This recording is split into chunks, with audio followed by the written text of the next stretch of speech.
আসসালামু আলাইকুম। সবাই কেমন আছেন? আশা করছি সবাই খুব ভালো আছেন। আম্মু চুলাতে কড়াই দিয়ে দিয়েছে আর কয়েকটা দারচিনি এলাচ তেলের মধ্যে ছেড়ে দিল। আম্মু আমাদেরকে কুশলি পিঠা খাওয়াবে।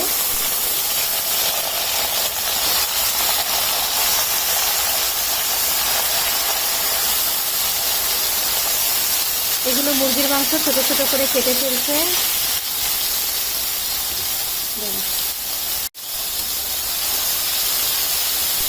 এগুলো মুরগির মাংস ছোট ছোট করে কেটে নিয়েছে। আর সাথে কয়টা আলু দিছো? একটা আলু দিছে। এটাকে আগে রান্না করে নিচ্ছে।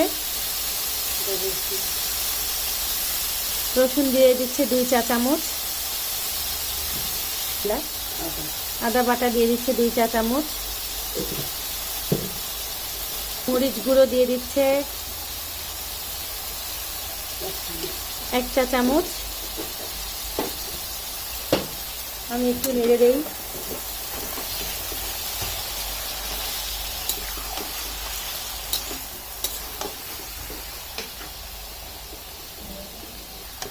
দেখেন মাংসগুলো কিভাবে ছোট ছোট করে কেটেছে।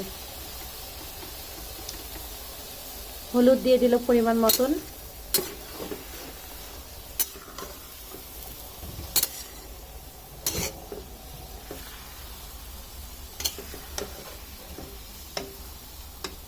লবণ দিয়ে দিল পরিমাণ মতন।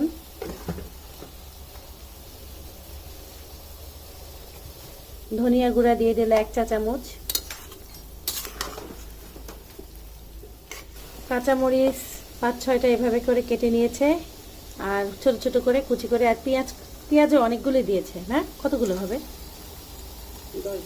10-12টা পেঁয়াজ এইভাবে দিয়ে দিচ্ছে। এই মাংস পিঠার মধ্যে এটা হচ্ছে কুর। আমরা যেমন নারিকেলের কুর দিয়ে নারিকেল পিঠা বানাই, এটা মাংসের কুর দিয়ে সেই পিঠাটা বানাবে।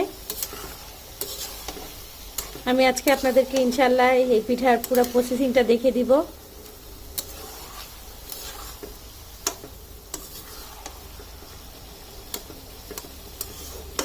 এখন ভালো করে অপেক্ষা করব রান্না হওয়ার জন্য।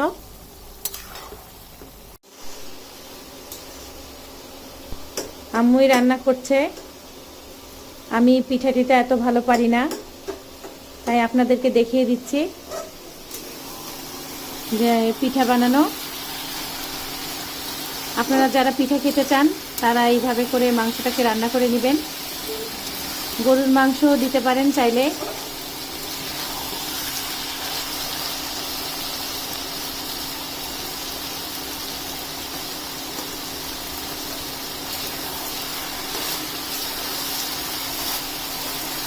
আর আমার মনে হচ্ছে আমি নিজে এবার দ্বিগুণ ওয়েট নিয়ে যাব। যতটা কমিয়েছি তার চাইতে মনে হয় বেশি নিয়ে যাব। মুরগির মাংসের কুটটা রান্না হয়ে গেল। এটার সাথে কোনো পানি টানি কিছু লাগে না, এভাবেই ভুনা করতে থাকলেই হয়ে যায়। খুব সুন্দর হয়ে গেছে। এখন নামিয়ে ফেলছি। চালের আটা কাওয়া করার জন্য চুলাতে গরম পানি দিয়ে দিয়েছে আর পানিটা ফুটে গেছে। আম্মু এখন লবণ দিয়ে দিল। পানিটা ভালো করে ফুটিয়ে নিয়েছিল। এখন একটুখানি তেল দিয়ে দিচ্ছে। ও চালের আটা দিয়ে দিল।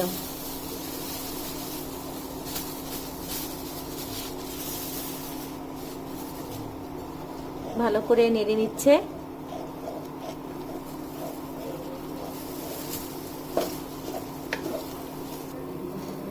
এভাবে করে ভালো করে নেড়ে নিলে এটা হয়ে যাবে। আর কিছু করতে হবে? নামাবো কখন? একটু সময় লাগবে। এভাবে আস্তে আস্তে করে নাড়তে হবে। এভাবে করে আস্তে আস্তে করে অনেকক্ষণ ধরে নাড়তে হবে। আম্মু বলে দিচ্ছে আমাকে।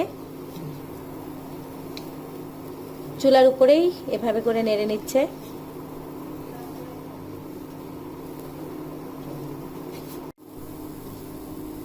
এক চুলায় চালের আটার কাওয়া করা হচ্ছে, আরেক চুলায় ভেতরের কুটটা রেডি। আটাটা হয়ে গেলেই আমরা পিঠাটা বানানো শুরু করব।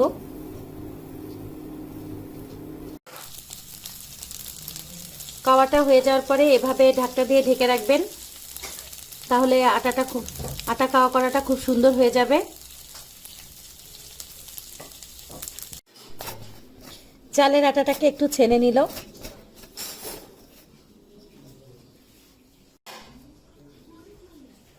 এভাবে করে চালের আটাকে বেলে নিয়েছে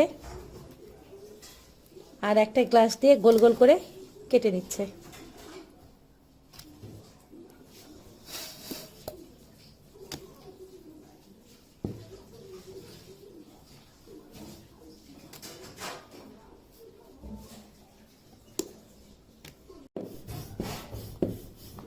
এভাবে কাওয়াটাকে রুটি বেলার মতন বেলে নিতে হবে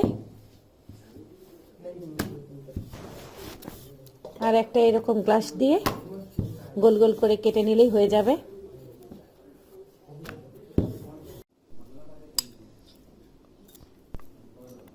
এভাবে করে গরম মশলাগুলো প্রথমেই বেছে ফেলে দিবেন। এই যে আমিও ফেলে দিচ্ছি। গরম মশলা, এলাচ সবগুলো এভাবে করে বেছে আলাদা করে নিচ্ছি, তাহলে পিঠা বানানোর সময় অনেক সুবিধা হবে।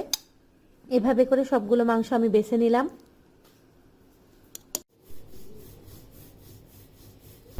এভাবে করে প্রথমে মুখটাকে ভালোভাবে আটকে নিলাম আর এভাবে করে কাঁটা চামচ দিয়ে ডিজাইন করে ফেলতে পারেন। চাইলে অনেক রকম ডিজাইন করা যায়।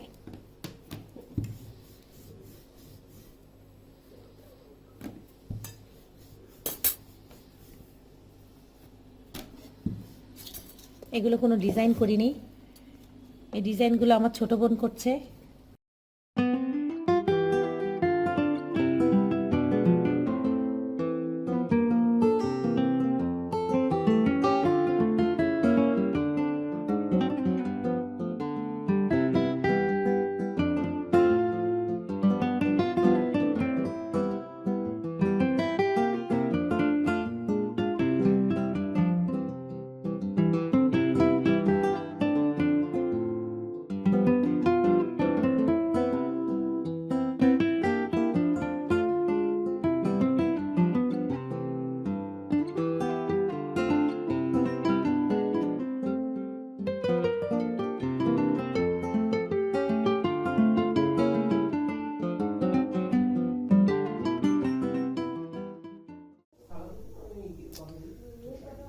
তেলটা গরম হয়ে গেছে, পিঠাগুলো আম্মু ছেড়ে দিচ্ছে।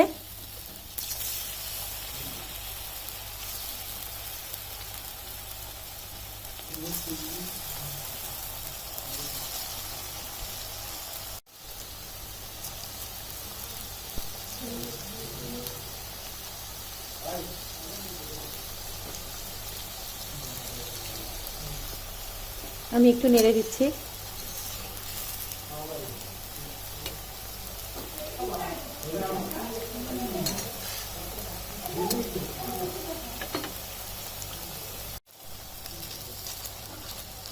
পিঠাগুলোকে উল্টিয়ে দেওয়া হচ্ছে। খুব সুন্দর হয়েছে।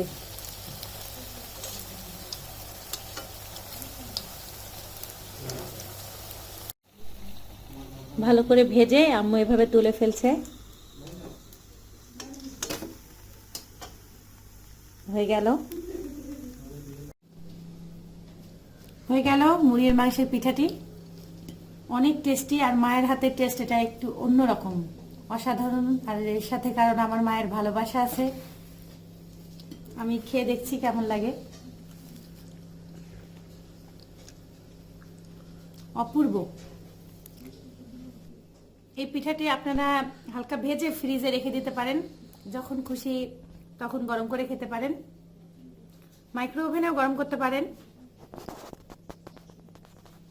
আর ভিডিওটি কেমন লাগলো সবাই কমেন্ট করে জানাবেন।